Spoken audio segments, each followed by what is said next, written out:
ଆଜି ଦ୍ୱିତୀୟ ଟି20 କୋହଲିଙ୍କ ଉପରେ ଚାପ। ଇଂଲଣ୍ଡ ଗସ୍ତରେ ଥିବା ଭାରତ ପ୍ରଥମ ଟି20 50 ରନରେ ଜିତିଥିଲା। ଦ୍ୱିତୀୟ ଟି20 ଶନିବାର ଖେଳାଯିବ। ଏହି ମ୍ୟାଚ୍ ଜିତି 3 ମ୍ୟାଚ୍ ବିଶିଷ୍ଟ ଶୃଙ୍ଖଳାକୁ ଆଗୁଆ କବ୍ଜା କରିବା ଲକ୍ଷ୍ୟରେ ରହିଛି ଭାରତ। ଟେଷ୍ଟ ମ୍ୟାଚ୍ ପରେ ବିଶ୍ରାମ ନେଇଥିବା ବିରାଟ କୋହଲି, ରିଷଭ ପନ୍ତ, ଯଶପ୍ରୀତ ବୁମରା, ରବୀନ୍ଦ୍ର ଜାଡେଜା ଓ ଶ୍ରେୟାସ ଆୟର ଦଳକୁ ଫେରିଛନ୍ତି। ଫଳରେ ପ୍ରଥମ ଟି20 ଖେଳିଥିବା ଚୂଡ଼ାନ୍ତ ଏକାଦଶରେ ଅନେକ ପରିବର୍ତ୍ତନ ସମ୍ଭାବନା ରହିଛି।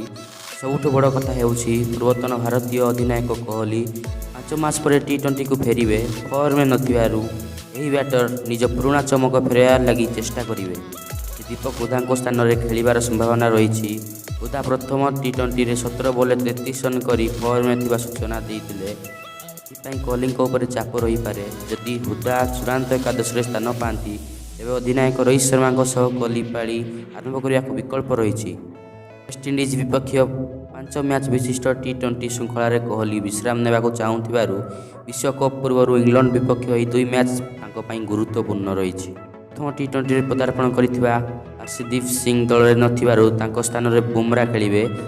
ସେହିଭଳି ପନ୍ତ ଖେଳିଲେ ଦିନେଶ କାର୍ତିକ ବସିପାରନ୍ତି। ଭୁବନେଶ୍ୱର କୁମାର ନୂଆ ବଲ୍ରେ ଚମତ୍କାର କରୁଥିବା ବେଳେ ଦଳରେ ଉମରାନ ମଲ୍ଲିକ, ହର୍ଷଲ ପଟେଲ ରହିଛନ୍ତି।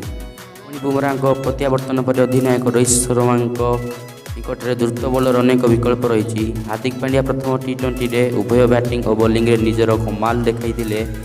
ହାର୍ଦ୍ଦିକଙ୍କ ସାଙ୍ଗକୁ ସୂର୍ଯ୍ୟକୁମାର ଯାଦବ ଓ ହୁଦାଙ୍କ ଭଳି ବ୍ୟାଟିଂ ବି କରିଥିଲେ। ଓ ବୋଲିଂ ନେଇ ଦଳ ଯେତିକି ଚିନ୍ତିତ ନୁହେଁ, କ୍ଷେତ୍ରରକ୍ଷଣରୁ ନେଇ ବେଶୀ ଚିନ୍ତିତ। ପ୍ରଥମ ଟି20 ଏକାଧିକ କ୍ୟାଚ୍ ହାତଛଡ଼ା ହୋଇଥିଲା।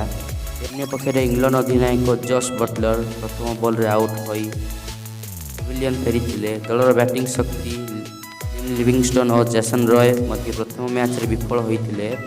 ଦ୍ୱିତୀୟ ମ୍ୟାଚ୍ରେ ଦଳ ଏହି 3 ଜଣଙ୍କୁ ଭଲ ପ୍ରଦର୍ଶନ ଆଶା ରଖିଛି। ପ୍ରଥମ ମ୍ୟାଚ୍ରେ ଚୂଡ଼ାନ୍ତ ଏକାଦଶରେ ଇଂଲଣ୍ଡ ଗୋଟିଏ ପରିବର୍ତ୍ତନ କରିବାର ସମ୍ଭାବନା ରହିଛି।